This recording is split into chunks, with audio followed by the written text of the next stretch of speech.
Carmilla by Joseph Sheridan Le Fanu. Prologue.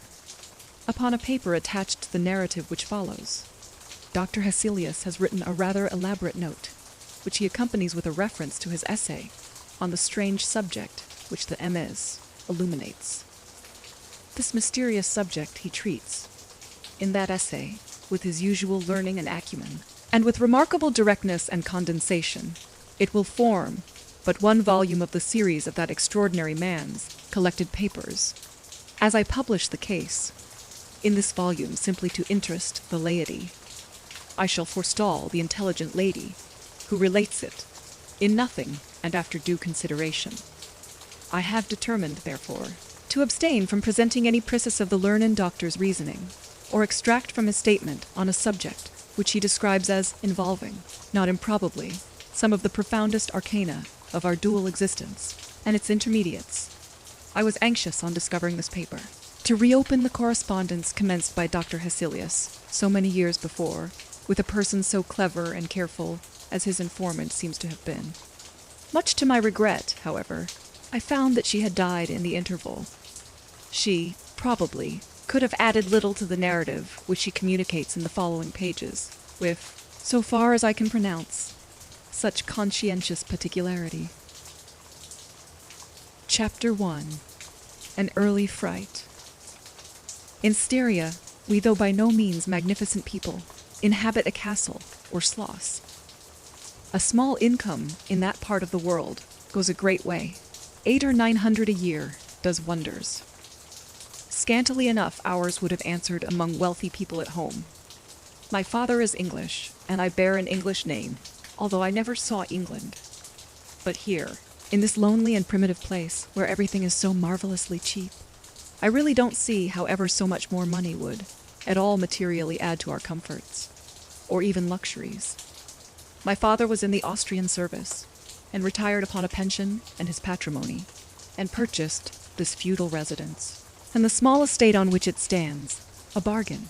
Nothing can be more picturesque or solitary.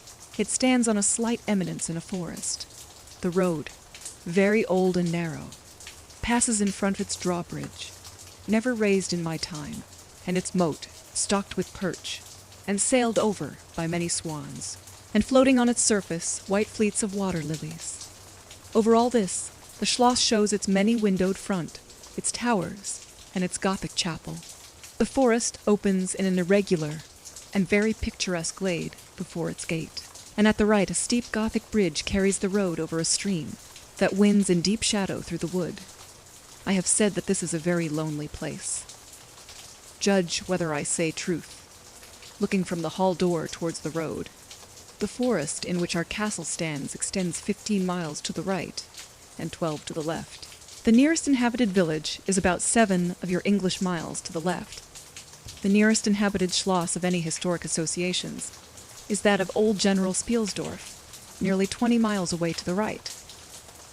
I have said the nearest inhabited village because there is only 3 miles westward. That is to say, in the direction of General Spielsdorf's schloss, a ruined village with its quaint little church, now roofless, in the aisle of which are the mouldering tombs of the proud family of Karnstein, now extinct, who once owned the equally desolate chateau, which, in the thick of the forest, overlooks the silent ruins of the town. Respecting the cause of the desertion of this striking and melancholy spot, there is a legend which I shall relate to you another time. I must tell you now how very small is the party who constitute the inhabitants of our castle. I don't include servants, or those dependents who occupy rooms in the buildings attached to the schloss. Listen and wonder. My father, who is the kindest man on earth, but growing old, and I, at the date of my story, only 19, 8 years have passed since then. I and my father constituted the family at the schloss. My mother, a Styrian lady, died in my infancy, but I had a good-natured governess who had been with me from, I might almost say, my infancy. I could not remember the time when her fat, benignant face was not a familiar picture in my memory. This was Madame Perrodon, a native of Bern, whose care and good nature now in part supplied to me the loss of my mother, whom I do not even remember, so early I lost her. She made a third at our little dinner party. There was a fourth, Mademoiselle de La Fontaine, a lady such as you term, I believe, a finishing governess. She spoke French and German, Madame Perrodon French, and broken English, to which my father and I added English, which, partly to prevent its becoming a lost language among us, and partly from patriotic motives, we spoke every day. The consequence was a babble, at which strangers used to laugh, and which I shall make no attempt to reproduce in this narrative. And there were 2 or 3 young lady friends besides, pretty nearly of my own age, who were occasional visitors, for longer or shorter terms, and these visits I sometimes returned. These were our regular social resources. But of course there were chance visits from neighbors, of only 5 or 6 leagues distance. My life was, notwithstanding, rather a solitary one, I can assure you. My governantes had just so much control over me, as you might conjecture, such sage persons would have in the case of a rather spoiled girl, whose only parent allowed her pretty nearly her own way in everything. The first occurrence in my existence, which produced a terrible impression upon my mind, which in fact never has been effaced, was one of the very earliest incidents of my life, which I can recollect. Some people will think it so trifling that it should not be recorded here. You will see, however, by and by, why I mention it. The nursery, as it was called, though I had it all to myself, was a large room in the upper story of the castle, with a steep oak roof. I can't have been more than 6 years old, when one night I awoke, and looking round the room from my bed, failed to see the nursery maid. Neither was my nurse there, and I thought myself alone. I was not frightened, for I was one of those happy children who are studiously kept in ignorance of ghost stories, of fairy tales, and of all such lore as makes us cover up our heads when the door cracks suddenly, or the flicker of an expiring candle makes the shadow of a bedpost dance upon the wall. Nearer to our faces, I was vexed and insulted at finding myself, as I conceived, neglected, and I began to whimper, preparatory to a hearty bout of roaring, when to my surprise, I saw a solemn, but very pretty face looking at me from the side of the bed. It was that of a young lady who was kneeling, with her hands under the coverlet. I looked at her with a kind of pleased wonder, and ceased whimpering. She caressed me with her hands, and lay down beside me on the bed, and drew me towards her, smiling. I felt immediately delightfully soothed, and fell asleep again. I was wakened by a sensation, as if 2 needles ran into my breast, very deep at the same moment, and I cried loudly. The lady started back, with her eyes fixed on me, and then slipped down upon the floor, and as I thought, hid herself under the bed. I was now for the first time frightened, and I yelled, with all my might and main. Nurse, nursery maid, housekeeper, all came running in, and hearing my story, they made light of it, soothing me all they could meanwhile. But, child as I was, I could perceive that their faces were pale with an unwonted look of anxiety, and I saw them look under the bed, and about the room, and peep under tables and pluck open cupboards, and the housekeeper whispered to the nurse, "Lay your hand along that hollow in the bed. Someone did lie there, so sure as you did not, the place is still warm." I remember the nursery maid petting me, and all 3 examining my chest. Where I told them, I felt the puncture, and pronouncing that there was no sign visible that any such thing had happened to me. The housekeeper and the 2 other servants who were in charge of the nursery remained sitting up all night, and from that time a servant always sat up in the nursery until I was about 14. I was very nervous for a long time after this. A doctor was called in. He was pallid and elderly. How well I remember his long saturnine face, slightly pitted with smallpox, and his chestnut wig. For a good while every second day he came and gave me medicine, which of course I hated. The morning after I saw this apparition I was in a state of terror, and could not bear to be left alone, daylight though it was. For a moment I remember my father coming up and standing at the bedside, and talking cheerfully, and asking the nurse a number of questions, and laughing very heartily at one of the answers, and patting me on the shoulder, and kissing me, and telling me not to be frightened, that it was nothing but a dream and could not hurt me. But I was not comforted, for I knew the visit of the strange woman was not a dream, and I was awfully frightened. I was a little consoled by the nursery maids, assuring me that it was she who had come and looked at me, and lain down beside me in the bed. and that I must have been half dreaming not to have known her face. But this, though supported by the nurse, did not quite satisfy me. I remembered, in the course of that day, a venerable old man, in a black cassock, coming into the room with the nurse and housekeeper, and talking a little to them, and very kindly to me. His face was very sweet and gentle, and he told me they were going to pray, and joined my hands together, and desired me to say, softly, while they were praying, "Lord, hear all good prayers for us, for Jesus' sake." I think these were the very words, for I often repeated them to myself, and my nurse used for years to make me say them in my prayers. I remembered so well the thoughtful, sweet face of that white-haired old man in his black cassock as he stood in that rude, lofty, brown room, with the clumsy furniture of a fashion 300 years old about him, and the scanty light entering its shadowy atmosphere through the small lattice. He kneeled, and the 3 women with him, and he prayed aloud with an earnest, quavering voice for, what appeared to me, a long time. I forget all my life preceding that event, and for some time after it is all obscure also. But the scenes I have just described stand out vivid as the isolated pictures of the phantasmagoria surrounded by darkness. Chapter 2. A Guest.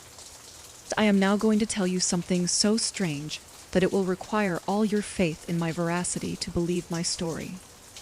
It is not only true, nevertheless, but truth of which I have been an eyewitness.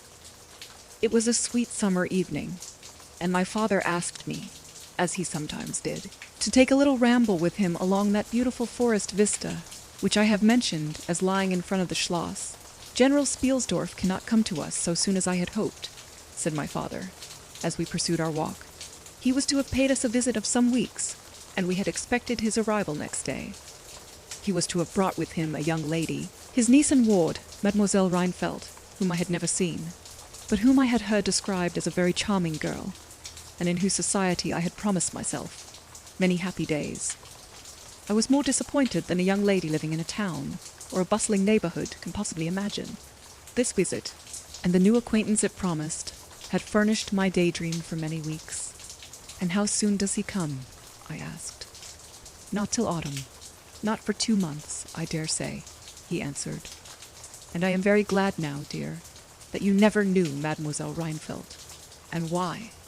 I asked. "Both mortified and curious because the poor young lady is dead," he replied. "I quite forgot I had not told you, but you were not in the room when I received the General's letter this evening." I was very much shocked. General Spielsdorf had mentioned in his first letter, 6 or 7 weeks before, that she was not so well as he would wish her, but there was nothing to suggest the remotest suspicion of danger. "Here is the General's letter," he said, handing it to me. "I am afraid he is in great affliction. The letter appears to me to have been written very nearly in distraction." We sat down on a rude bench, under a group of magnificent lime trees. The sun was setting, with all its melancholy splendor, behind the sylvan horizon, and the stream that flows beside our home, and passes under the steep old bridge I have mentioned, wound through many a group of noble trees, almost at our feet, reflecting in its current the fading crimson of the sky. General Spielsdorf's letter was so extraordinary, so vehement, and in some places so self-contradictory, that I read it twice over, the second time aloud to my father, and was still unable to account for it, except by supposing that grief had unsettled his mind. It said, "I have lost my darling daughter, for as such I loved her. During the last days of dear Bertha's illness, I was not able to write to you. Before then, I had no idea of her danger. I have lost her, and now learn all, too late. She died in the peace of innocence, and in the glorious hope of a blessed futurity. The fiend who betrayed our infatuated hospitality has done it all. I thought I was receiving into my house innocence, gaiety, a charming companion for my lost Bertha. Heavens, what a fool have I been! I thank God my child died without a suspicion of the cause of her sufferings. She is gone without so much as conjecturing the nature of her illness, and the accursed passion of the agent of all this misery. I devote my remaining days to tracking and extinguishing a monster. I am told I may hope to accomplish my righteous and merciful purpose. At present, there is scarcely a gleam of light to guide me. I curse my conceited incredulity, my despicable affectation of superiority, my blindness, my obstinacy, all too late. I cannot write or talk collectedly now. I am distracted.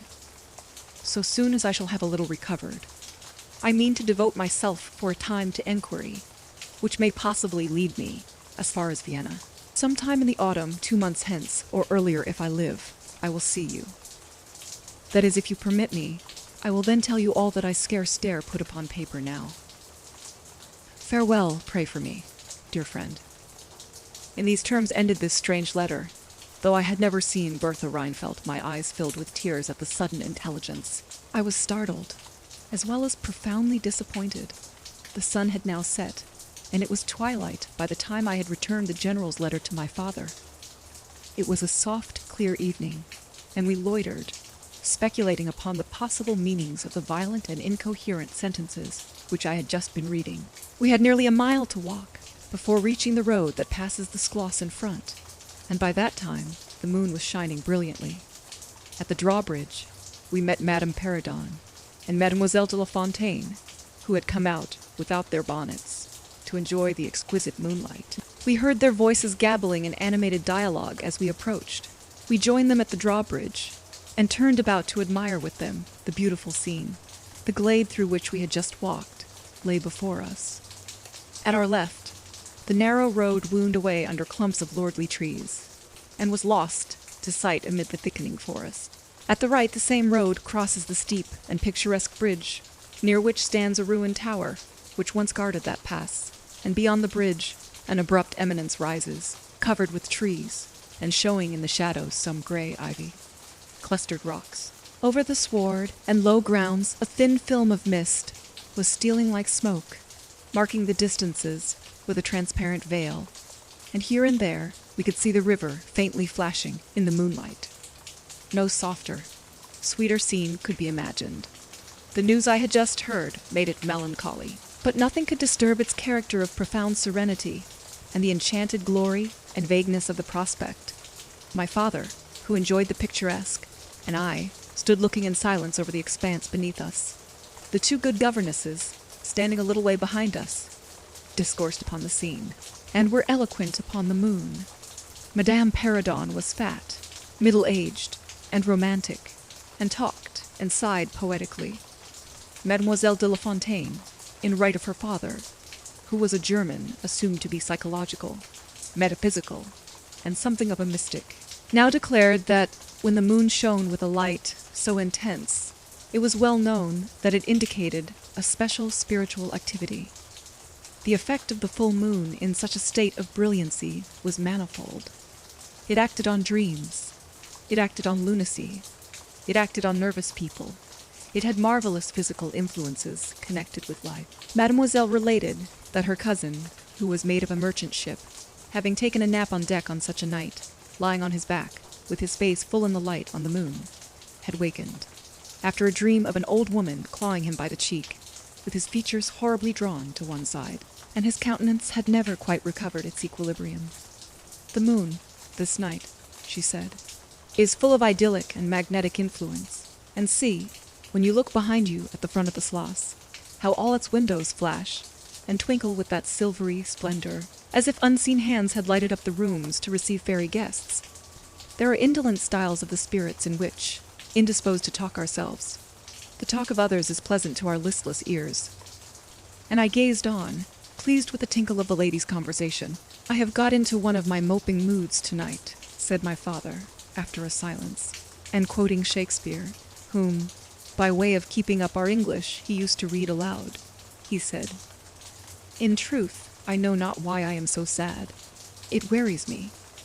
You say it wearies you, but how I got it, came by it, I forget the rest. But I feel as if some great misfortune were hanging over us. I suppose the poor general's afflicted letter has had something to do with it." At this moment, the unwonted sound of carriage wheels and many hoofs upon the road arrested our attention. They seemed to be approaching from the high ground overlooking the bridge, and very soon the equipage emerged from that point. 2 horsemen first crossed the bridge, then came a carriage drawn by 4 horses, and 2 men rode behind. It seemed to be the traveling carriage of a person of rank, and we were all immediately absorbed in watching that very unusual spectacle. It became in a few moments greatly more interesting, for just as the carriage had passed the summit of the steep bridge, one of the leaders, taking Fright, communicated his panic to the rest, and after a plunge or two, the whole team broke into a wild gallop together, and dashing between the horsemen who rode in front, came thundering along the road towards us with the speed of a hurricane. The excitement of the scene was made more painful by the clear, long-drawn screams of a female voice from the carriage window. We all advanced in curiosity and horror. Me rather in silence, the rest with various ejaculations of terror. Our suspense did not last long. Just before you reach the castle drawbridge, on the route they were coming, there stands by the roadside a magnificent lime tree. On the other stands an ancient stone cross, at sight of which the horses, now going at a pace that was perfectly frightful, swerved so as to bring the wheel over the projecting roots of the tree. I knew what was coming. I covered my eyes, unable to see it out, and turned my head away. At the same moment I heard a cry from my lady friends, who had gone on a little. Curiosity opened my eyes, and I saw a scene of utter confusion. 2 of the horses were on the ground. The carriage lay upon its side, with 2 wheels in the air. The men were busy removing the traces, and a lady with a commanding air and figure had got out, and stood with clasped hands, raising the handkerchief that was in them every now and then to her eyes. Through the carriage door was now lifted a young lady, who appeared to be lifeless. My dear old father was already beside the elder lady, with his hat in his hand, evidently tendering his aid and the resources of his schloss. The lady did not appear to hear him, or to have eyes for anything but the slender girl who was being placed against the slope of the bank. I approached. The young lady was apparently stunned, but she was certainly not dead. My father, who piqued himself on being something of a physician, had just had his fingers on her wrist, and assured the lady, who declared herself her mother, that her pulse, though faint and irregular, was undoubtedly still distinguishable. The lady clasped her hands and looked upward, as if in a momentary transport of gratitude, but immediately she broke out again in that theatrical way which is, I believe, natural to some people. She was what is called a fine-looking woman for her time of life, and must have been handsome. She was tall, but not thin, and dressed in black velvet, and looked rather pale, but with a proud and commanding countenance. Though now agitated strangely, who was ever being so born to calamity? I heard her say, with clasped hands, as I came up. Here am I, on a journey of life and death, in prosecuting which to lose an hour is possibly to lose all. My child will not have recovered sufficiently to resume her route, for who can say how long? I must leave her. I cannot, dare not, delay. How far on, sir, can you tell, is the nearest village? I must leave her there, and shall not see my darling, or even hear of her, till my return. 3 months hence.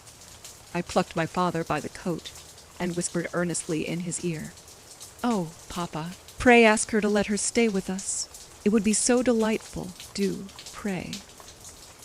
If Madame will entrust her child to the care of my daughter, and of her good gouvernante, Madame Perrodon, and permit her to remain as our guest, under my charge, until her return, it will confer a distinction and an obligation upon us, and we shall treat her with all the care and devotion which so sacred a trust deserves. I cannot do that, sir. It would be to task your kindness and chivalry too cruelly," said the lady, distractedly. "It would, on the contrary, be to confer on us a very great kindness at the moment when we most need it. My daughter has just been disappointed by a cruel misfortune, in a visit from which she had long anticipated a great deal of happiness. If you confide this young lady to our care, it will be her best consolation. The nearest village on your route is distant, and affords no such inn as you could think of placing your daughter at. You cannot allow her to continue her journey for any considerable distance without danger. If, as you say, you cannot suspend your journey, you must part with her tonight. And nowhere could you do so with more honest assurances of care and tenderness than here. There was something in this lattice air, an appearance so distinguished and even imposing, and in her manner so engaging, as to impress one, quite apart from the dignity of her equipage, with a conviction that she was a person of consequence. By this time, the carriage was replaced in its upright position, and the horses, quite tractable, in the traces again.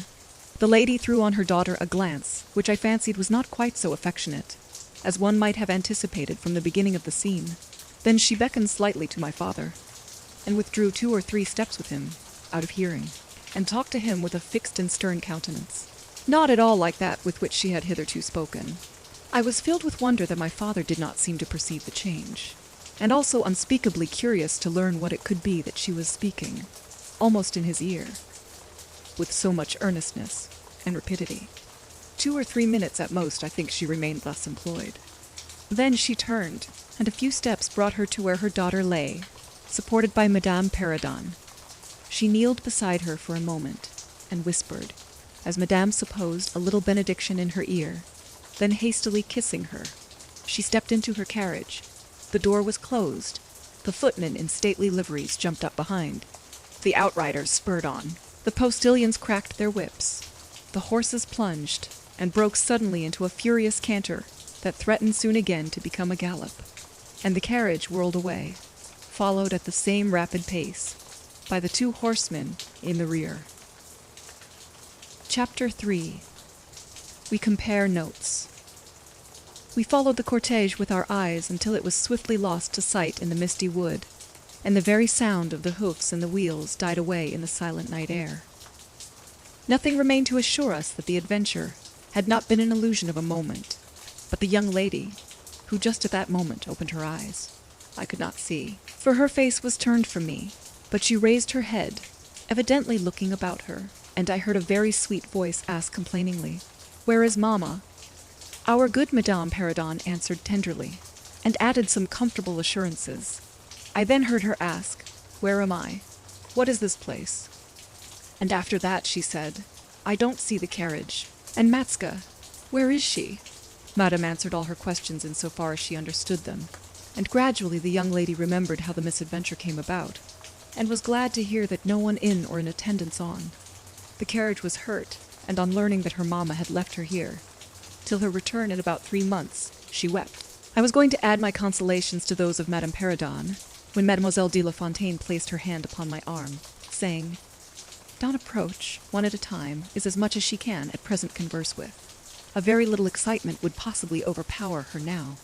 As soon as she is comfortably in bed, I thought, I will run up to her room and see her." My father, in the meantime, had sent a servant on horseback for the physician, who lived about 2 leagues away, and a bedroom was being prepared for the young lad's reception. The stranger now rose, and leaning on Madame's arm, walked slowly over the drawbridge and into the castle gate.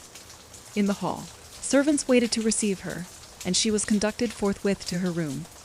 The room we usually sat in as our drawing room is long, having 4 windows that looked over the moat and drawbridge, upon the forest scene I have just described. It is furnished in old carved oak, with large carved cabinets, and the chairs are cushioned with crimson Utrecht velvet.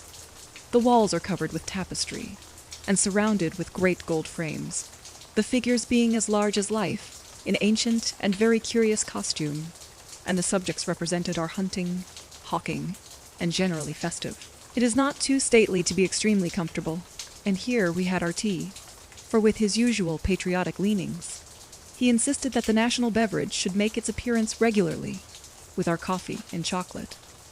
We sat here this night, and with candles lighted, were talking over the adventure of the evening. Madame Perrodon and Mademoiselle de La Fontaine were both of our party. The young stranger had hardly lain down in her bed when she sank into a deep sleep, and those ladies had left her in the care of a servant.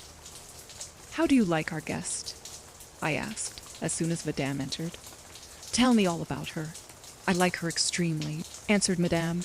She is, I almost think, the prettiest creature I ever saw, about your age, and so gentle and nice. She is absolutely beautiful, threw in Mademoiselle, who had peeped for a moment into the stranger's room. And such a sweet voice, added Madame Perrodon. Did you remark a woman in the carriage, after it was set up again, who did not get out? Inquired Mademoiselle, but only looked from the window. No, we had not seen her. Then she described a hideous black woman with a sort of colored turban on her head, and who was gazing all the time from the carriage window, nodding and grinning derisively towards the ladies, with gleaming eyes and large white eyeballs, and her teeth set as if in fury.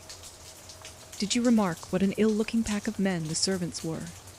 Asked Madame. Yes, said my father, who had just come in. Ugly, hang, dog-looking fellows as ever I beheld in my life. I hope they mayn't rob the poor lady in the forest. They are clever rogues, however. They got everything to rights in a minute. I dare say they are worn out with too long traveling, said Madame. Besides, looking wicked, their faces were so strangely lean and dark, and sullen. I am very curious, I own, but I dare say the young lady will tell you all about it tomorrow, if she is sufficiently recovered. I don't think she will, said my father, with a mysterious smile, and a little nod of his head, as if he knew more about it than he cared to tell us. This made us all the more inquisitive as to what had passed between him and the lady in the black velvet, in the brief but earnest interview that had immediately preceded her departure. We were scarcely alone when I entreated him to tell me. He did not need much pressing. There is no particular reason why I should not tell you. She expressed a reluctance to trouble us with the care of her daughter, saying she was in delicate health and nervous, but not subject to any kind of seizure. She volunteered that, nor to any illusion, being, in fact, perfectly sane. How very odd to say all that, I interpolated. It was so unnecessary. At all events, it was said. He laughed. And as you wish to know all that passed, which was indeed very little, I tell you. She then said, I am making a long journey of vital importance. She emphasized the word, rapid and secret. I shall return for my child in 3 months. In the meantime, she will be silent as to who we are, whence we come, and whither we are traveling. That is all she said. She spoke very pure French. When she said the word secret, she paused for a few seconds, looking sternly, her eyes fixed on mine. I fancy she makes a great point of that. You saw how quickly she was gone. I hope I have not done a very foolish thing in taking charge of the young lady. For my part, I was delighted. I was longing to see and talk to her, and only waiting till the doctor should give me leave. You, who live in towns, can have no idea how great an event the introduction of a new friend is, in such a solitude as surrounded us. But I could no more have gone to my bed and slept than I could have overtaken, on foot, the carriage in which the princess in black velvet had driven away. When the physician came down to the drawing-room, it was to report very favorably upon his patient. She was now sitting up, her pulse quite regular, apparently perfectly well. She had sustained no injury, and the little shock to her nerves had passed away quite harmlessly. There could be no harm certainly in my seeing her, if we both wished it, and, with this permission I sent, forthwith, to know whether she would allow me to visit her for a few minutes in her room. The servant returned immediately to say that she desired nothing more. You may be sure I was not long in availing myself of this permission. Our visitor lay in one of the handsomest rooms in the Schloss. It was, perhaps, a little stately. There was a sombre piece of tapestry opposite, the foot of the bed, representing Cleopatra with the aspies to her bosom, and other solemn classic scenes were displayed. A little faded upon the other walls, but there was gold carving, and rich and varied color enough in the other decorations of the room to more than redeem the gloom of the old tapestry. There were candles at the bedside. She was sitting up, her slender, pretty figure enveloped in the soft silk dressing gown, embroidered with flowers, and lined with thick quilted silk, which her mother had thrown over her feet as she lay upon the ground. What was it that, as I reached the bedside and had just begun my little greeting, struck me dumb in a moment, and made me recoil a step or two from before her? I will tell you. I saw the very face which had visited me in my childhood at night, which remained so fixed in my memory and on which I had for so many years so often ruminated with horror, when no one suspected of what I was thinking. It was pretty, even beautiful, and when I first beheld it, wore the same melancholy expression. But this almost instantly lighted into a strange, fixed smile of recognition. There was a silence of fully a minute, and then at length she spoke. I could not. "How wonderful!" she exclaimed. 12 years ago, I saw your face in a dream, and it has haunted me ever since. Wonderful indeed, I repeated, overcoming with an effort the horror that had for a time suspended my utterances. 12 years ago, in vision or reality, I certainly saw you. I could not forget your face. It has remained before my eyes ever since. Her smile had softened. Whatever I had fancied strange in it was gone, and it and her dimpling cheeks were now delightfully pretty and intelligent. I felt reassured, and continued more in the vein which hospitality indicated, to bid her welcome, and to tell her how much pleasure her accidental arrival had given us all, and especially what a happiness it was to me. I took her hand as I spoke. I was a little shy, as lonely people are, but the situation made me eloquent, and even bold. She pressed my hand, she laid hers upon it, and her eyes glowed, as looking hastily into mine, she smiled again and blushed. She answered my welcome very prettily. I sat down beside her, still wondering, and she said, "I must tell you my vision about you.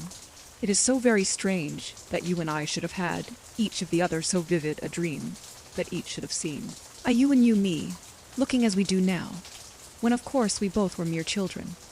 I was a child, about 6 years old, and I awoke from a confused and troubled dream, and found myself in a room unlike my nursery, wainscoted clumsily in some dark wood, and with cupboards and bedsteads, and chairs, and benches placed about it. The beds were, I thought, all empty, and the room itself without anyone but myself in it, and I, after looking about me for some time, and admiring especially an iron candlestick with 2 branches, which I should certainly know again, crept under one of the beds to reach the window. But as I got from under the bed, I heard someone crying, and looking up, while I was still upon my knees, I saw you, most assuredly you, as I see you now, a beautiful young lady, with golden hair, and large blue eyes, and lips, your lips, you as you are here.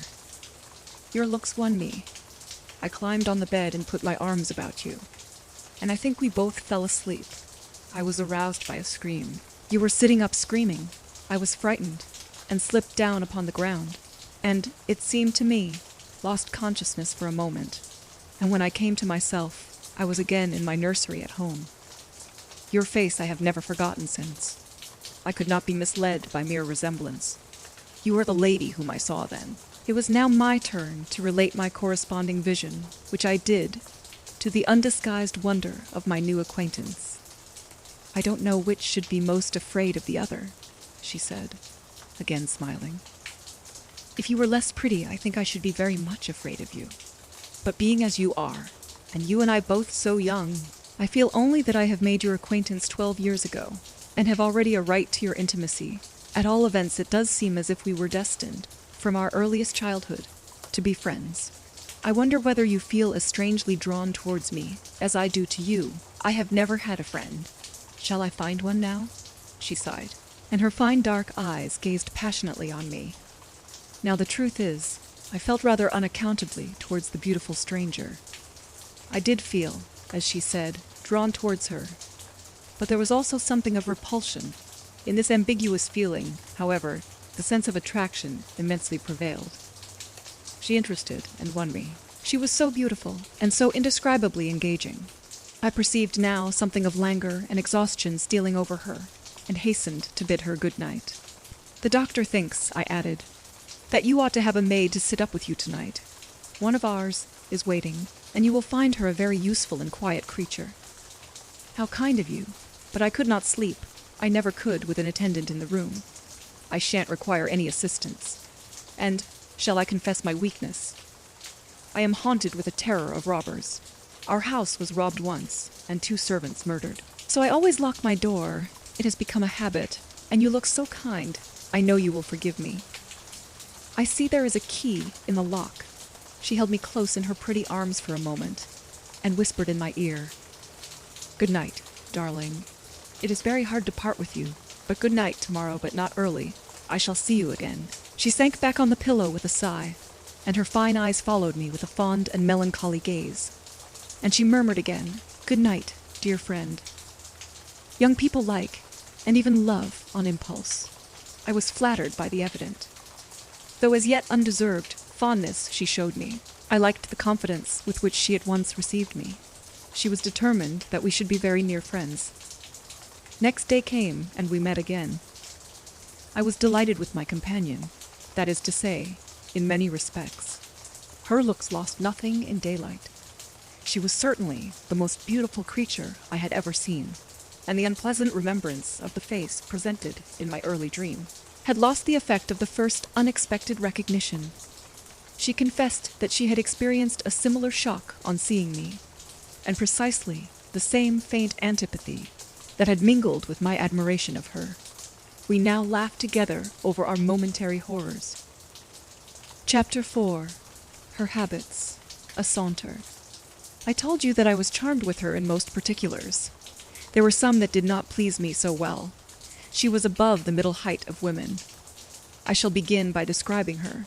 She was slender and wonderfully graceful, except that her movements were languid, very languid. Indeed, there was nothing in her appearance to indicate an invalid. Her complexion was rich and brilliant. Her features were small and beautifully formed, her eyes large, dark, and lustrous. Her hair was quite wonderful. I never saw hair so magnificently thick and long when it was down about her shoulders. I have often placed my hands under it, and laughed with wonder at its weight. It was exquisitely fine and soft, and in color a rich, very dark brown, with something of gold. I loved to let it down, tumbling with its own weight, as in her room. She lay back in her chair, talking in her sweet low voice. I used to fold and braid it, and spread it out, and play with it. Heavens, if I had but known all! I said there were particulars which did not please me. I have told you that her confidence won me the first night I saw her. But I found that she exercised with respect to herself, her mother, her history, everything in fact connected with her life, plans, and people, an ever-wakeful reserve. I dare say I was unreasonable. Perhaps I was wrong. I dare say I ought to have respected the solemn injunction laid upon my father by the stately lady in black velvet. But curiosity is a restless and unscrupulous passion, and no one girl can endure, with patience, that hers should be baffled by another. What harm could it do anyone to tell me what I so ardently desired to know? Had she no trust in my good sense or honor? Why would she not believe me when I assured her, so solemnly, that I would not divulge one syllable of what she told me to any mortal breathing? There was a coldness, it seemed to me, beyond her years, in her smiling melancholy persistent refusal to afford me the least ray of light. I cannot say we quarreled upon this point, for she would not quarrel upon any. It was, of course, very unfair of me to press her, very ill-bred, but I really could not help it, and I might just as well have let it alone. What she did tell me amounted, in my unconscionable estimation, to nothing. It was all summed up in 3 very vague disclosures. First, her name was Carmilla. Second, her family was very ancient and noble. Third, her home lay in the direction of the west. She would not tell me the name of her family, nor their armorial bearings, nor the name of their estate, nor even that of the country they lived in. You are not to suppose that I worried her incessantly on these subjects. I watched opportunity, and rather insinuated than urged my inquiries. Once or twice, indeed, I did attack her more directly, but no matter what my tactics, utter failure was invariably the result. Reproaches and caresses were all lost upon her. But I must add this, that her evasion was conducted with so pretty a melancholy, and deprecation, with so many, and even passionate declarations of her liking for me, and trust in my honor, and with so many promises that I should at last know all, that I could not find it in my heart long to be offended with her.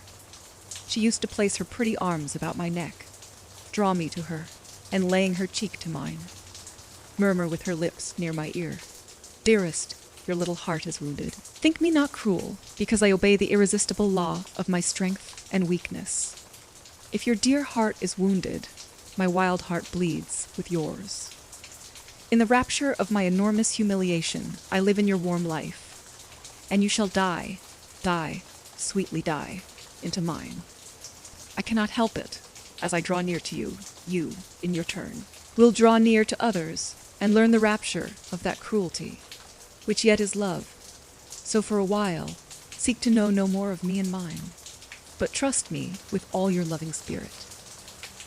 And when she had spoken such a rhapsody, she would press me more closely in her trembling embrace, and her lips in soft kisses gently glow upon my cheek.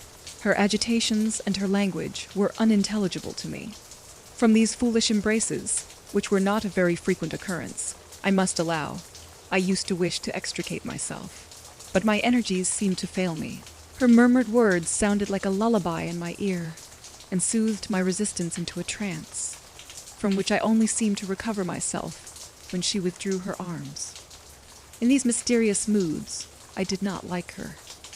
I experienced a strange, tumultuous excitement that was pleasurable ever and anon, mingled with a vague sense of fear and disgust. I had no distinct thoughts about her while such scenes lasted, but I was conscious of a love growing into adoration, and also of abhorrence. This I know is paradox, but I can make no other attempt to explain the feeling.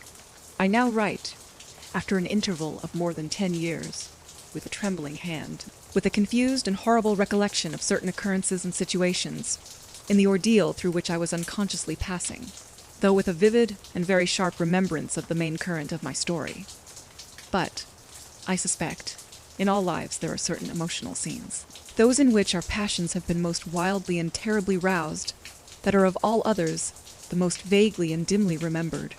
Sometimes after an hour of apathy, my strange and beautiful companion would take my hand and hold it with a fond pressure, renewed again and again, blushing softly, gazing in my face with languid and burning eyes, and breathing so fast that her dress rose and fell with the tumultuous respiration. It was like the ardor of a lover. It embarrassed me. It was hateful, and yet overpowering, and with gloating eyes she drew me to her, and her hot lips traveled along my cheek in kisses, and she would whisper, almost in sobs, "You are mine, you shall be mine. You and I are one forever." Then she had thrown herself back in her chair, with her small hands over her eyes, leaving me trembling. "Are we related?" I used to ask. "What can you mean by all this? I remind you perhaps of someone whom you love, but you must not. I hate it. I don't know you. I don't know myself when you look so and talk so."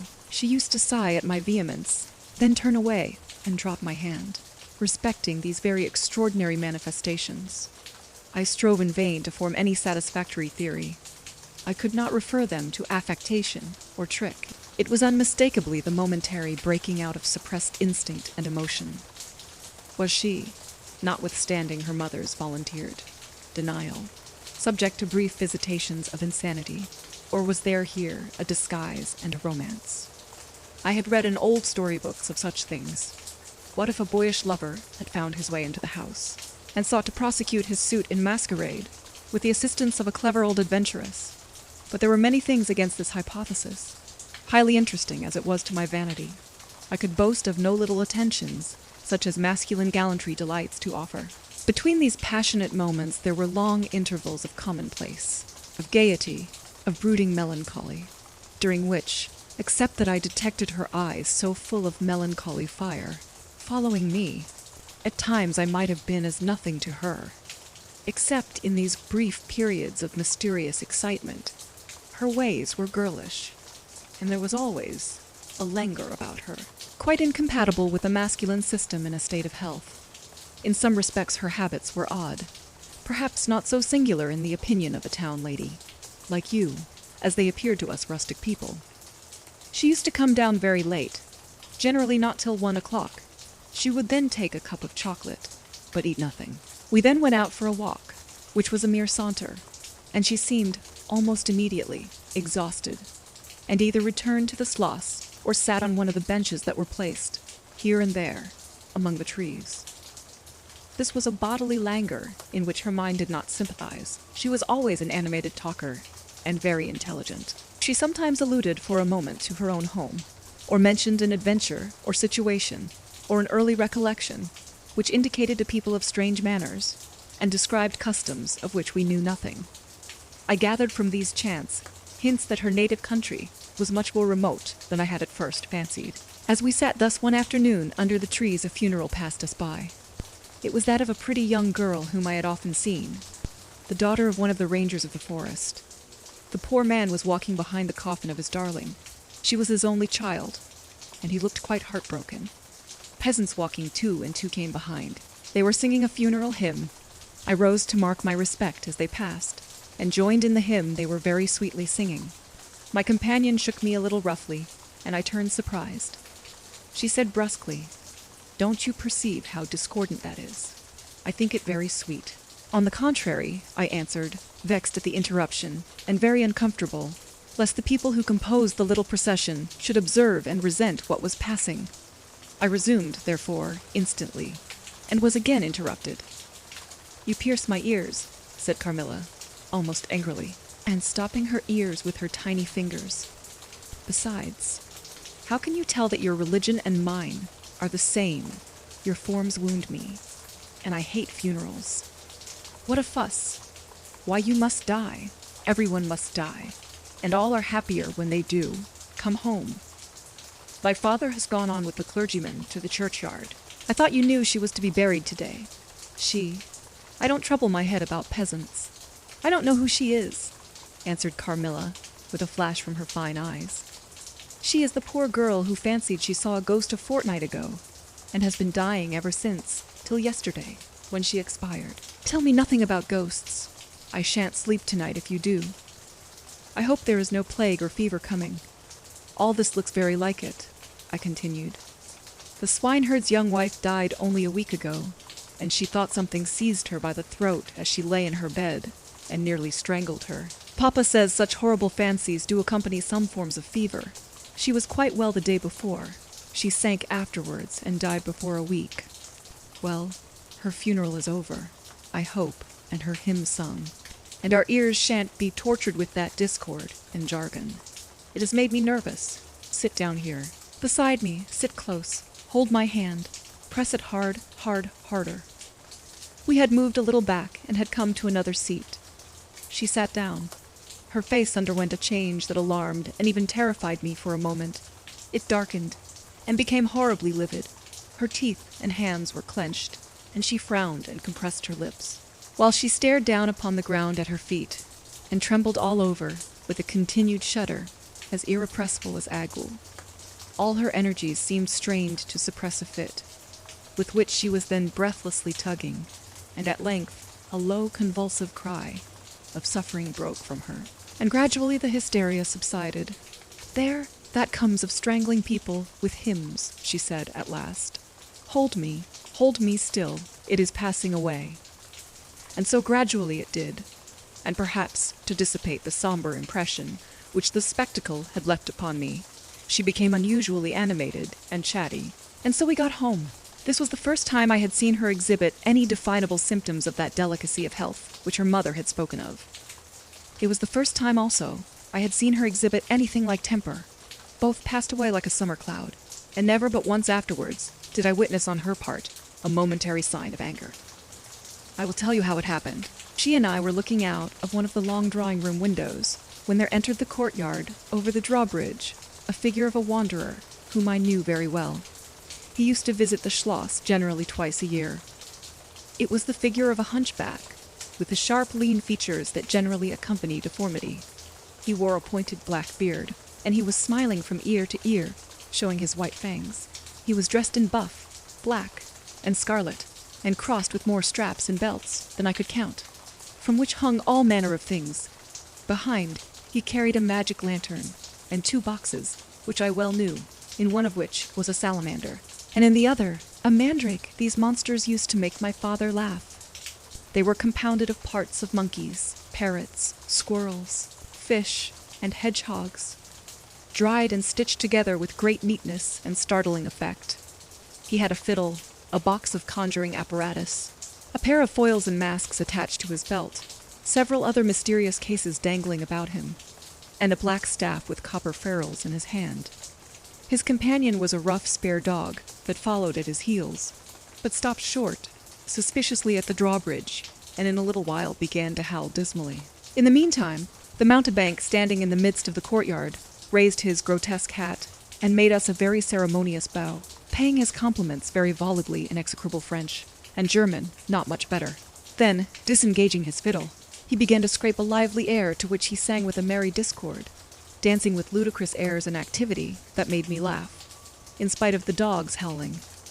Then he advanced to the window with many smiles and salutations, and his hat in his left hand, his fiddle under his arm, and with a fluency that never took breath, he gabbled a long advertisement of all his accomplishments, and the resources of the various arts which he placed at our service, and the curiosities and entertainments which it was in his power, at our bidding, to display. Will your ladyships be pleased to buy an amulet against the upire, which is going like the wolf, I hear, through these woods, he said, dropping his hat on the pavement. They are dying of it right and left, and here is a charm that never fails, only pinned to the pillow, and you may laugh in his face.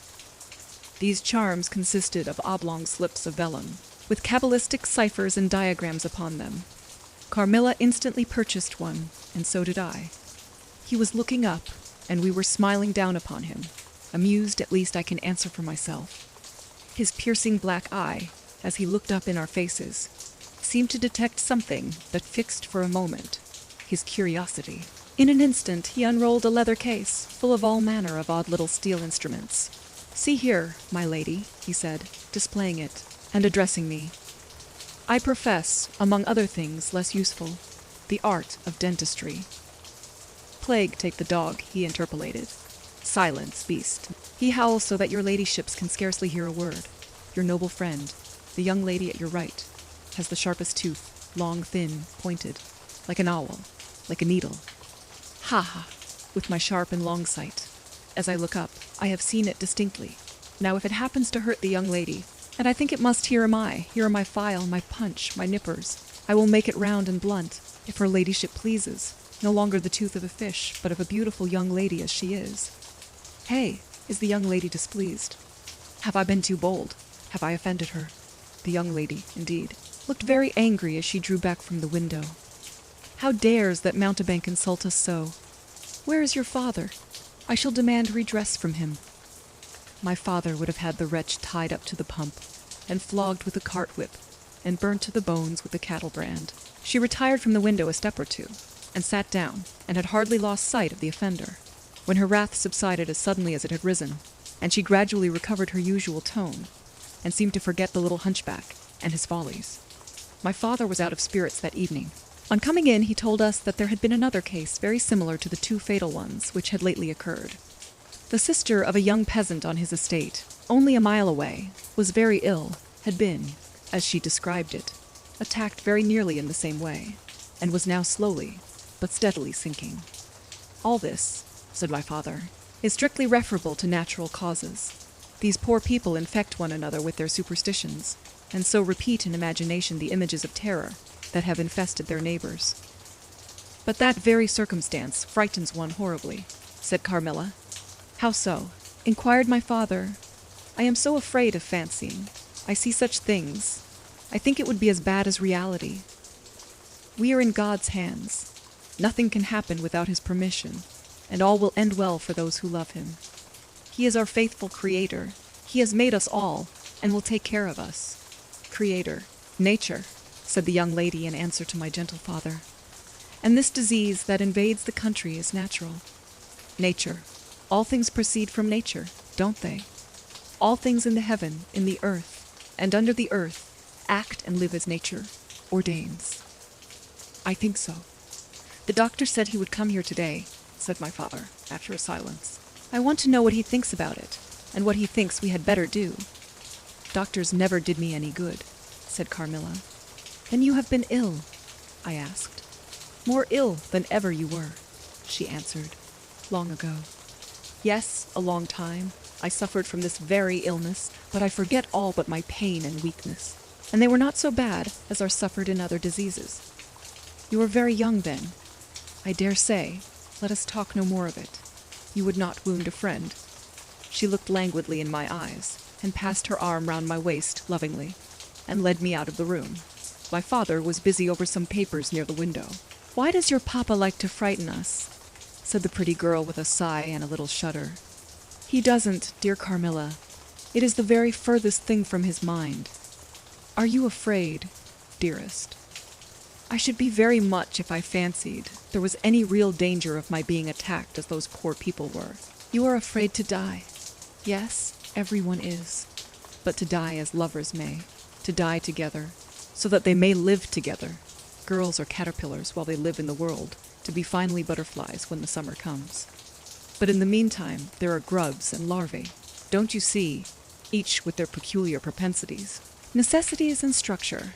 So says Monsieur Buffon, in his big book, in the next room.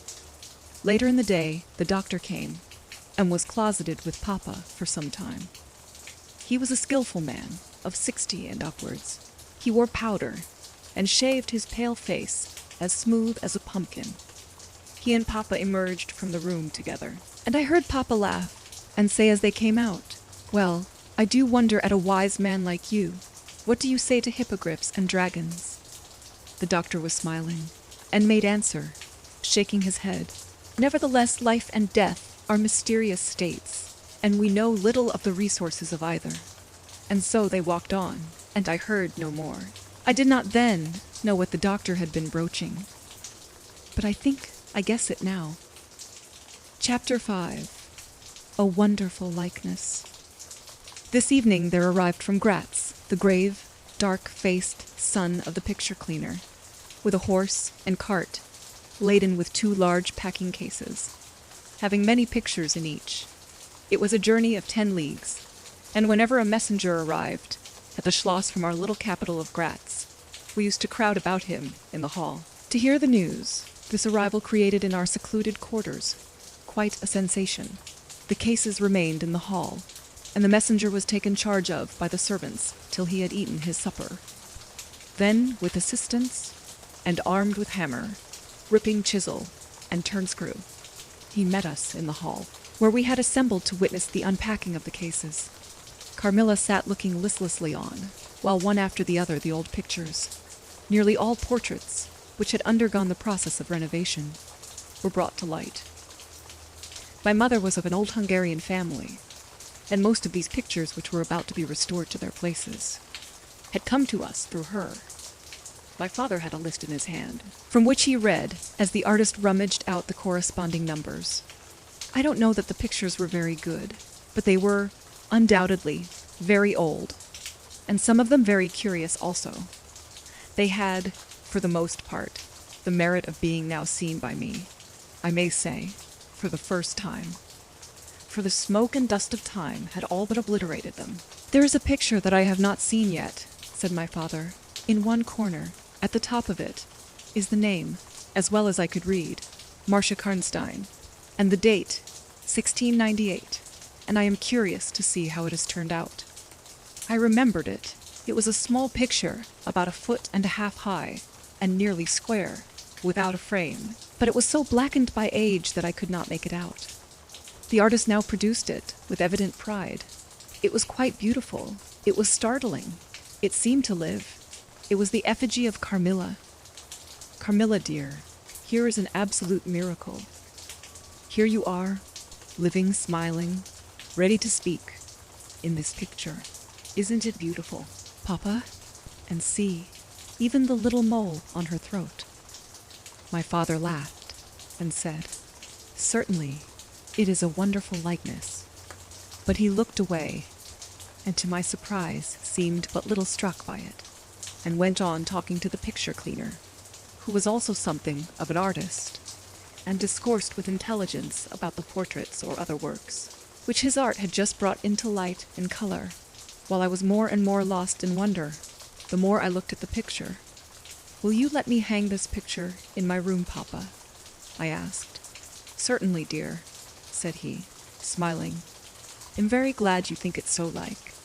It must be prettier even than I thought it." if it is. The young lady did not acknowledge this pretty speech, did not seem to hear it. She was leaning back in her seat, her fine eyes under their long lashes, gazing on me in contemplation, and she smiled in a kind of rapture.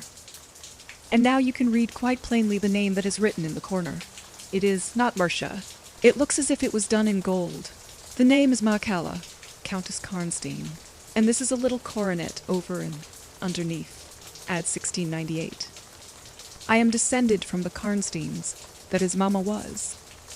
Said the lady, languidly, so am I. A very long descent, very ancient. Are there any Karnsteins living now? None who bear the name, I believe. The family were ruined, I believe, in some civil wars long ago. But the ruins of the castle are only about 3 miles away.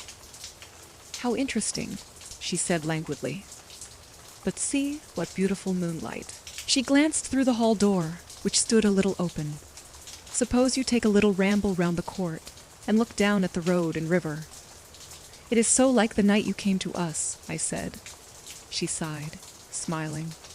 She rose, and each with her arm about the other's waist. We walked out upon the pavement, in silence. Slowly we walked down to the drawbridge, where the beautiful landscape opened before us. And so you were thinking of the night I came here? She almost whispered. Are you glad I came? Delighted, dear Carmilla, I answered. And you asked for the picture you think like me, to hang in your room, she murmured with a sigh, as she drew her arm closer about my waist and let her pretty head sink upon my shoulder. How romantic you are, Carmilla, I said. Whenever you tell me your story, it will be made up chiefly of someone great romance. She kissed me silently. I am sure, Carmilla, you have been in love, that there is, at this moment, an affair of the heart going on. I have been in love with no one, and never shall, she whispered, unless it should be with you. How beautiful she looked in the moonlight. Shy and strange was the look with which she quickly hid her face in my neck and hair, with tumultuous sighs. That seemed almost a sob, and pressed in mine a hand that trembled. Her soft cheek was glowing against mine. Darling, darling, she murmured. I live in you, and you would die for me.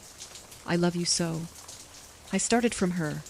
She was gazing on me with eyes from which all fire, all meaning had flown, and a face colorless and apathetic. Is there a chill in the air, dear? She said drowsily. I almost shiver. Have I been dreaming? Let us come in. Come in. You look ill, Carmilla. A little faint. You certainly must take some wine, I said. Yes, I will. Am better now. I shall be quite well in a few minutes. Yes, do give me a little wine, answered Carmilla as we approached the door. Let us look again for a moment. It is the last time, perhaps, I shall see the moonlight with you. How do you feel now, dear Carmilla? Are you really better? I asked. I was beginning to take alarm, lest she should have been stricken with the strange epidemic that they said had invaded the country about us. Papa would be grieved beyond measure, I added, if he thought you were ever so little ill without immediately letting us know. We have a very skillful doctor near us, the physician who was with Papa today. Am sure he is. I know how kind you all are. But, dear child, I am quite well again. There is nothing ever wrong with me, but a little weakness. People say I am languid. I am incapable of exertion. I can scarcely walk as far as a child of 3 years old. And every now and then, the little strength I have falters, and I become as you have just seen me. But after all, I am very easily set up again. In a moment, I am perfectly myself. See how I have recovered. So, indeed, she had. And she and I talked a great deal, and very animated she was. And the remainder of that evening passed without any recurrence of what I called her infatuations. I mean her crazy talk and looks, which embarrassed and even frightened me. But there occurred that night an event which gave my thoughts quite a new turn, and seemed to startle even Carmilla's languid nature into momentary energy. Chapter 6. A very strange agony. When we got into the drawing room, and had sat down to our coffee and chocolate, although Carmilla did not take any, she seemed quite herself again, and Madame and Mademoiselle de La Fontaine joined us, and made a little card party. in the course of which Papa came in for what he called his dish of tea. When the game was over, he sat down beside Carmilla on the sofa and asked her, a little anxiously, whether she had heard from her mother since her arrival. She answered, no. He then asked whether she knew where a letter would reach her at present. I cannot tell, she answered ambiguously, but I have been thinking of leaving you. You have been already too hospitable and too kind to me. I have given you an infinity of trouble, and I should wish to take a carriage tomorrow and post in pursuit of her. I know where I shall ultimately find her, although I dare not yet tell you. But you must not dream of any such thing, exclaimed my father, to my great relief. We can't afford to lose you so, and I won't consent to your leaving us, except under the care of your mother, who was so good as to consent to your remaining with us till she should herself return.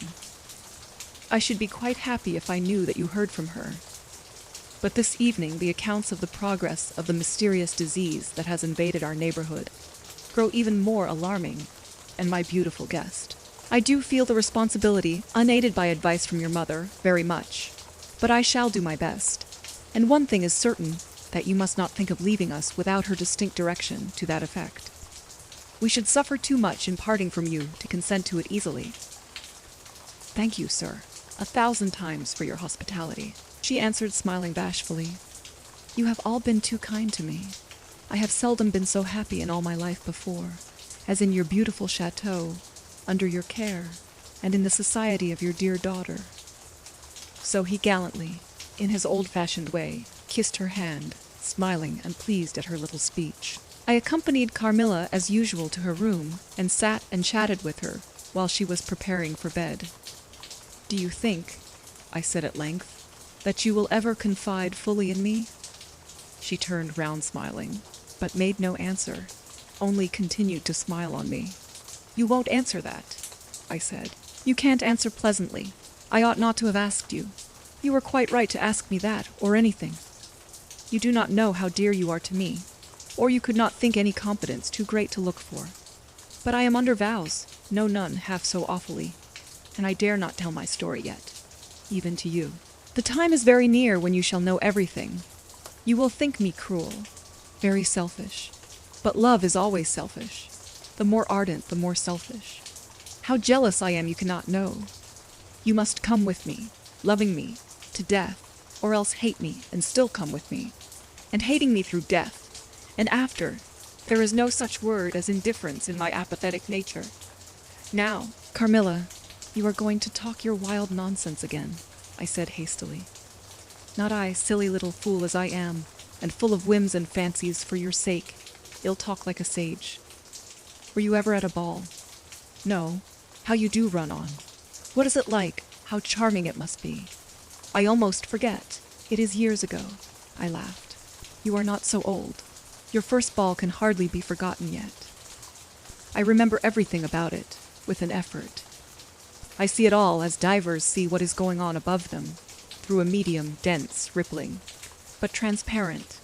There occurred that night what has confused the picture, and made its colors faint. I was all but assassinated in my bed, wounded here. She touched her breast, and never was the same since. Were you near dying? Yes, very. A cruel love. Strange love. That would have taken my life. Love will have its sacrifices. No sacrifice without blood. Let us go to sleep now. I feel so lazy. How can I get up just now and lock my door? She was lying with her tiny hands buried in her rich wavy hair. Under her cheek, her little head upon the pillow, and her glittering eyes followed me wherever I moved, with a kind of shy smile that I could not decipher. I bid her good night, and crept from the room with an uncomfortable sensation. I often wondered whether our pretty guest ever said her prayers. I certainly had never seen her upon her knees. In the morning she never came down until long after our family prayers were over, and at night she never left the drawing room to attend our brief evening prayers in the hall. If it had not been that it had casually come out in one of our careless talks that she had been baptized, I should have doubted her being a Christian. Religion was a subject on which I had never heard her speak a word. If I had known the world better, this particular neglect or antipathy would not have so much surprised me. The precautions of nervous people are infectious, and persons of a like temperament are pretty sure, after a time, to imitate them.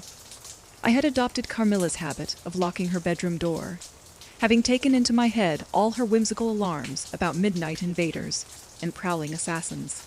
I had also adopted her precaution of making a brief search through her room to satisfy herself that no lurking assassin or robber was ensconced. These wise measures taken, I got into my bed and fell asleep. A light was burning in my room. This was an old habit, of very early date, and which nothing could have tempted me to dispense with. Thus fortified I might take my rest in peace, but dreams come through stone walls, light up dark rooms, or darken light ones, and their persons make their exits and their entrances as they please, and laugh at locksmiths. I had a dream that night that was the beginning of a very strange agony. I cannot call it a nightmare, for I was quite conscious of being asleep, but I was equally conscious of being in my room, and lying in bed, precisely as I actually was. I saw, or fancied I saw, the room and its furniture, just as I had seen it last, except that it was very dark, and I saw something moving round the foot of the bed, which at first I could not accurately distinguish. But I soon saw that it was a sooty black animal that resembled a monstrous cat. It appeared to me about 4 or 5 feet long, for it measured fully the length of the hearthrug as it passed over it, and it continued toing and froing with the lithe, sinister restlessness of a beast in a cage. I could not cry out, although, as you may suppose, I was terrified.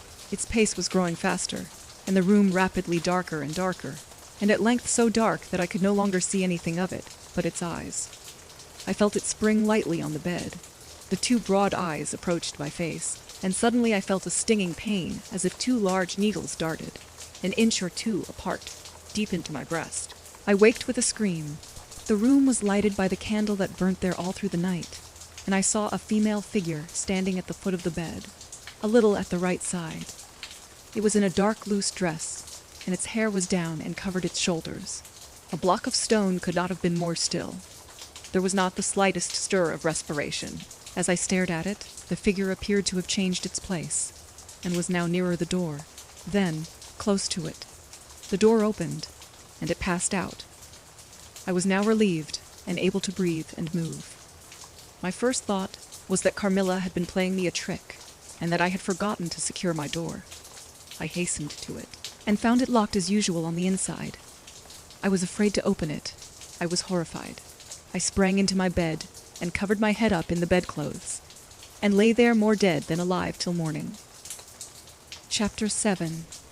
Descending. It would be vain, my attempting to tell you the horror with which, even now, I recall the occurrence of that night. It was no such transitory terror as a dream leaves behind it. It seemed to deepen by time, and communicated itself to the room and the very furniture that had encompassed the apparition. I could not bear next day to be alone for a moment. I should have told Papa, but for 2 opposite reasons. At one time, I thought he would laugh at my story, and I could not bear its being treated as a jest. And at another, I thought he might fancy that I had been attacked by the mysterious complaint which had invaded our neighborhood. I had myself no misgiving of the kind, and as he had been rather an invalid for some time, I was afraid of alarming him. I was comfortable enough with my good-natured companions, Madame Perrodon and the vivacious Mademoiselle Le Fontaine. They both perceived that I was out of spirits and nervous, and at length I told them what lay so heavy at my heart. Mademoiselle laughed, but I fancied that Madame Perrodon looked anxious. "By the by," said Mademoiselle, laughing, "the long lime tree walk behind Carmilla's bedroom window is haunted." "Nonsense," exclaimed Madame, who probably thought the theme rather inopportune. "And who tells that story, my dear?" "Martin says that he came up twice, when the old yard gate was being repaired, before sunrise, and twice saw the same female figure walking down the lime tree avenue." "So he well might, as long as there are cows to milk in the river fields," said Madame. "I dare say, but Martin chooses to be frightened, and never did I see fool more frightened." "You must not say a word about it to Carmilla, because she can see down that walk from her room window," I interposed, "and she is, if possible, a greater coward than I." Carmilla came down rather later than usual that day. "I was so frightened last night," she said, "so soon as we're together, and I am sure I should have seen something dreadful, If it had not been for that charm I bought from the poor little hunchback, whom I called such hard names, I had a dream of something black coming round my bed, and I awoke in a perfect horror, and I really thought, for some seconds, I saw a dark figure near the chimney-piece, but I felt under my pillow for my charm, and the moment my fingers touched it, the figure disappeared, and I felt quite certain, only that I had it by me, that something frightful would have made its appearance, and, perhaps, throttled me, as it did those poor people we heard of. Well, listen to me, I began, and recounted my adventure, at the recital of which she appeared horrified. And had you the charm near you? She asked, earnestly. No, I had dropped it into a china vase in the drawing-room, but I shall certainly take it with me tonight, as you have so much faith in it. At this distance of time I cannot tell you, or even understand, how I overcame my horror so effectually as to lie alone in my room that night. I remember distinctly that I pinned the charm to my pillow. I fell asleep almost immediately, and slept even more soundly than usual, all night. Next night, I passed as well. My sleep was delightfully deep and dreamless, but I wakened with a sense of lassitude and melancholy, which, however, did not exceed a degree that was almost luxurious. Well, I told you so, said Carmilla, when I described my quiet sleep. I had such delightful sleep myself last night. I pinned the charm to the breast of my nightdress. It was too far away the night before. I am quite sure it was all fancy, except the dreams. I used to think that evil spirits made dreams, but our doctor told me it is no such thing. Only a fever passing by, or some other malady, as they often do, he said, knocks at the door, and not being able to get in, passes on, with that alarm. And what do you think the charm is? Said I. It has been fumigated or immersed in some drug, and is an antidote against the malaria, she answered. Then it acts only on the body. Certainly. You don't suppose that evil spirits are frightened by bits of ribbon, or the perfumes of a druggist's shop? No. These complaints, wandering in the air, begin by trying the nerves, and so infect the brain, but before they can seize upon you, the antidote repels them. That I am sure is what the charm has done for us. It is nothing magical. It is simply natural. I should have been happier if I could have quite agreed with Carmilla.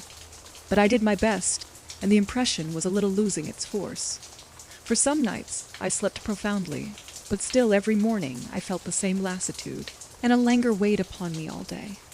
I felt myself a changed girl.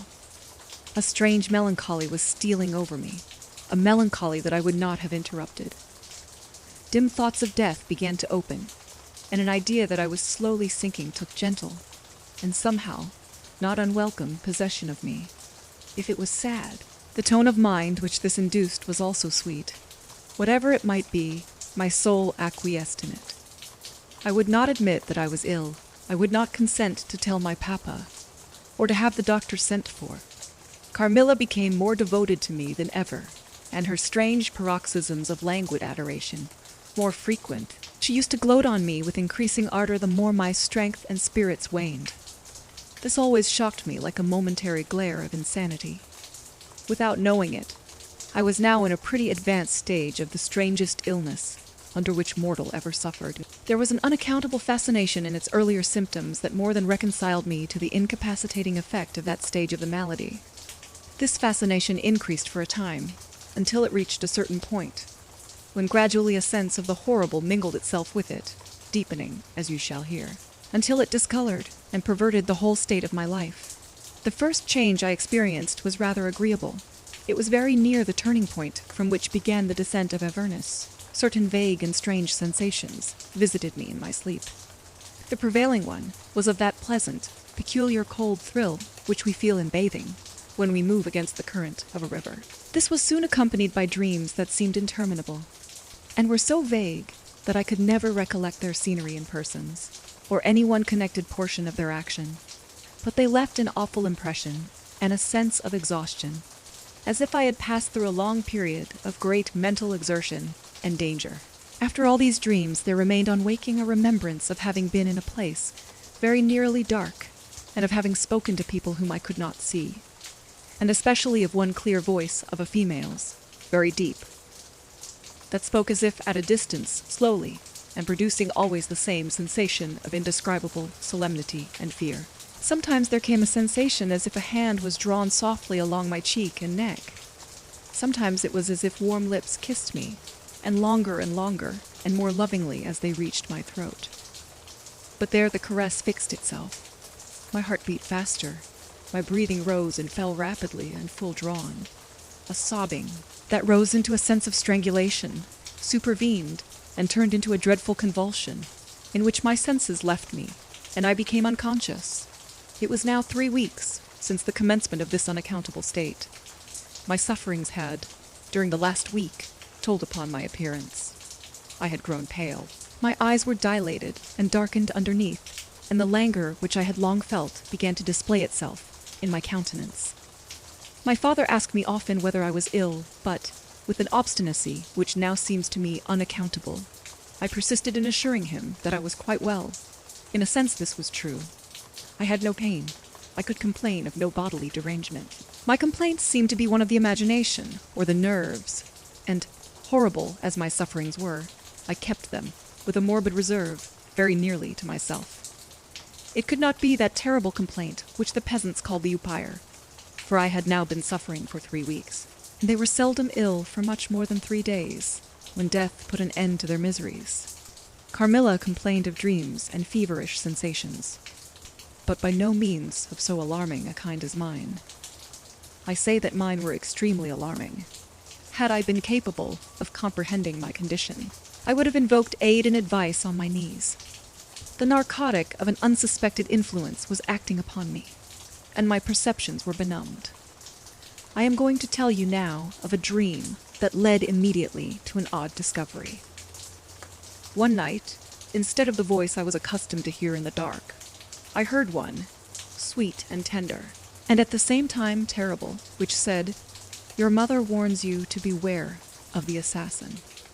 At the same time, a light unexpectedly sprang up, and I saw Carmilla standing near the foot of my bed in her white nightdress, bathed from her chin to her feet in one great stain of blood. I wakened with a shriek, possessed with the one idea that Carmilla was being murdered.